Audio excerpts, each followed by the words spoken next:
Welcome to Folktales of Africa. Today's story is a continuation of Zuberi, the forest enchantress, but this story is titled The Rise of Darkness. Zuberi and her apprentice Jaru continue to do good deeds. Their secret deeds of kindness continue to spread throughout the land of Calandra, and Calandra village was in good hands because it seemed to have a connection with nature. Their acts of compassion in which Zuberi and Jaru performed brought hope and joy to the villagers, making their lives better in countless ways. However, as the news of the forest enchantress and her apprentice reached the ears of the wicked village chief, who was named Lord Abubakar, he began to brew up a plan in his mind to take away this power from them. He saw the villagers' admiration for the mysterious forest enchantress and her apprentice as a threat to his rule, for he believed that true power should only lie in the hand of those who could control it, and he felt he would be the only one who will control such powers. Then, Lord Abubakar dispatched his spies to gather more information about the forest enchantress and her apprentice. He was determined to uncover their true identities and use their magical abilities for his own nefarious purposes. He sought to harness their powers to dominate the village and extend his control beyond its borders. One fateful night, as Zuberi and Jaru were preparing to set out on one of their secret missions, they noticed a dark figure lurking in the shadows. Sensing danger, Zuberi quickly marks their presence with a magical veil of invisibility, concealing them from prying eyes. Zuberi and Jaru did not feel too good about these shadows, and their hearts were pounding with uneasiness. Instinctively, they decided to follow this shadow to see where it will take them. As they followed the dark figure, it led them to a hidden chamber deep within the forest. There, they discovered a secret meeting of Lord Abubakar and a sorcerer who sought to exploit the forest enchantress' power for their own gain. The sorcerer said eagerly, "I have heard of the rumors of this forest enchantress' ability. With her power and the ancient knowledge from this guardian tree, we could rule over the lands." Zuberi's heart sank as she realized the magnitude of the threat they faced. The sorcerer's lust for power knew no bounds, and she feared that they might do worse if they discovered their true identity. Then Jaru whispered to Zuberi, "We must stop them." His determination mirrored in his eyes. Agreeing to thwart Lord Abubakar's plan, Zuberi and Jaru devised a plan of their own.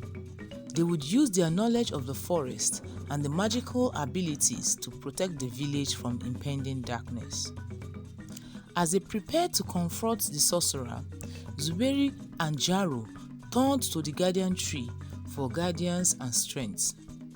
The ancient tree bestowed upon Zuberi a new gift, a crystal amulet that would amplify her magic and protect her and Jaru from evil intentions.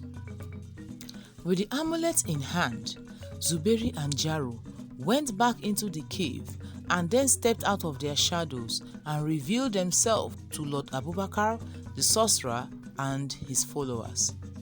The sorcerer was taken aback when Zuberi and Jaru revealed their true identities. They were shocked to see that it was a young girl and a young boy. Then Lord Abubakar bellowed, "You dare defy me?" His eyes filled with malice. "You will regret this."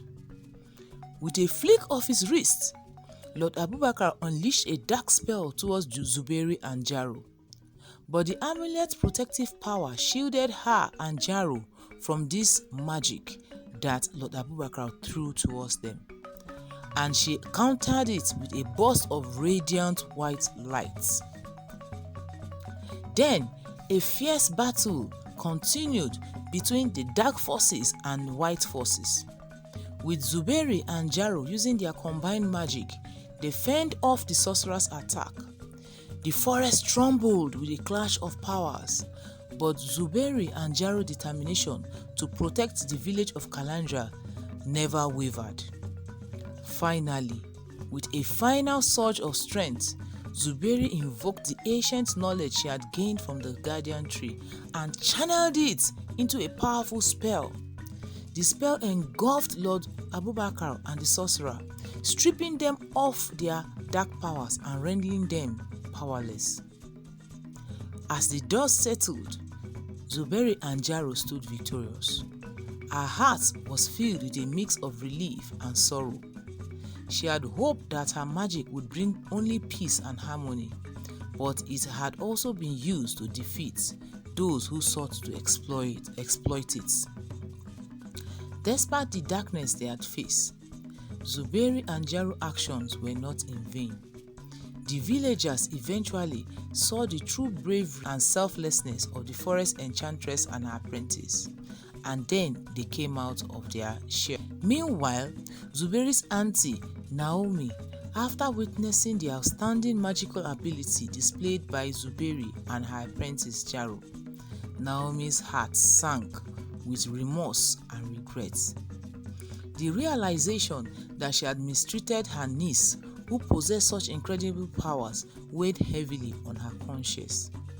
At first, Naomi's reaction was a mix of shock and disbelief. She could hardly fathom that the young girl that she had treated so poorly held within her the power to perform such miracles. As the truth of Zuberi's ability settled in, Naomi began to reflect on her past action with shame and guilt.